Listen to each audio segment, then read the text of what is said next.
EAC and financial planning for projects. Why spend tons of money when you can do it yourself, or you can get help from companies that actually use AI to write codes and deploy applications?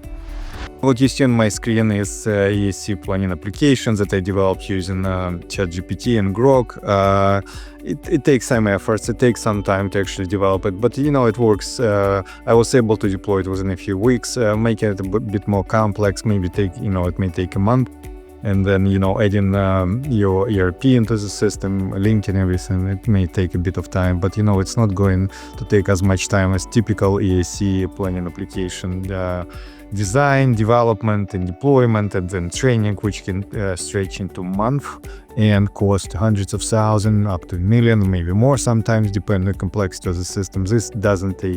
This will cost a fraction of that cost, and it can be done much quicker. Plus, when you do those commercial systems, if you want to change anything, it takes a lot of time, money, and efforts, because you need to go back to the drawing board, change your your logic, you need to bring your consultants back in the mix and, spend lots of time with them. In this case, it's real easy. You can change anything you want. You can make changes as frequently as you need. You can have multiple versions, which may be confusing, so it may probably make sense to keep one. But, this way, you can actually save tons of money and develop it. You can, you can use ChatGPT, you can use Groq, you can use other AI tools, and they will guide you through the entire process. They will write code for you. They will help you to deploy it. You can use different kind of servers that are available, or you can just go to LedgerSummit.com. We can help you out with the implementation. Again, this is going to be a fraction of typical EAC system or planning system implementation. What's different about these tools that I have on my screen is that I have this benchmark, which actually helps to kind of guide your financial planning process. You can check, as user-centered data and, look at their P&Ls to make sure that margin makes sense. You can also look at benchmarks to see, which category may be off, like, in this case, like labor. On this project, labor percent of revenue is 49.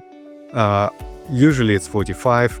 Some variance, there is a band, so it's within a band.